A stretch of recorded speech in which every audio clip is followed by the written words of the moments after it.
Alright, so I'm not posting much about the Whipple since the Whipple was on and good.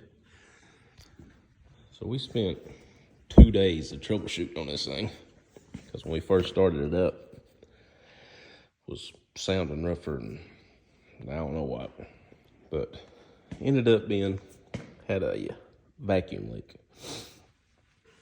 I got a lot of good information from Whipple and from a guy on YouTube, a few of them. All of them thought it was a vacuum leak. I was worried about having the timing out from doing the oil pump gears and the sprocket.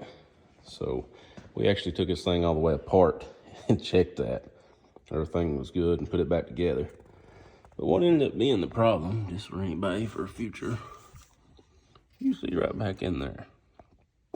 I know it's all obvious now.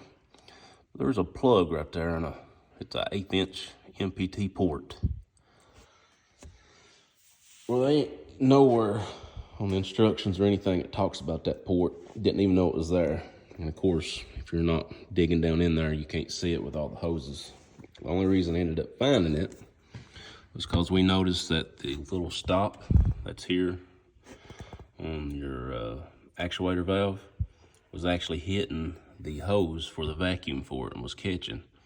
The only reason I found the plug was out was because I had to pull that hose off to shorten it. And when I pulled all that off, I seen it and realized where the vacuum leak was that we was looking for.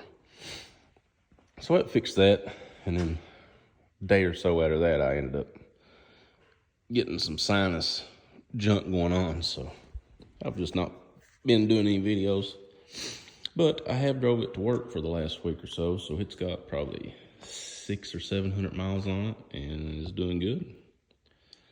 I have roughly 70-mile round trip whenever I go to work from home. So it gets run 70 miles for 5 and 6 days a week for the most part.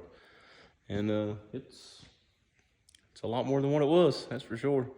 It quarter-mile times have probably got slower on the street just because it spins through first and second, and then the first part of third for the most part. But really enjoying it. Hoping to make some more videos with it. Probably will take it to the track a few times once warms up a little bit and track season gets here. Probably not want to do anything aggressive on the track because I still have stock axles and drive shaft. But I have found out that I am going to have to upgrade the brakes. So this car was just a normal package. It didn't have it wasn't the performance pack, so it just has the 4 piston brake calipers on it. I am going to have to upgrade them because it does not like slowing down from, say, like 140, 150. And some of the places I'm doing that, I need to kind of get slowed down quick. I'm in the country. I ain't got no real big, long, straight stretches, so. But as of right now, enjoying it. Hopefully everything stays that way. But bring some more content as it goes. Oh, speaking of that, so I've got a K-member ordered for this that I don't know when it's going to be here because I ordered it bare metal. And it's coming from BMR.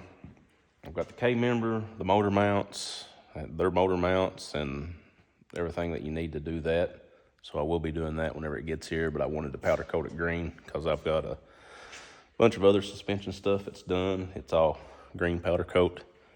I wanted to kind of stay with that theme, but hopefully it'll be here before too long. I know I think it's the drive shaft tunnel, not tunnel, but get it out. Drive shaft hoop ordered hit, and they said it'd be like 8 weeks before they'd be doing another run on hit to be able to get bare metal in it. So I ain't no big hurry for that. It's just something I wanted to put on there in case I do break a drive shaft. I hopefully don't send it through the floor somewhere.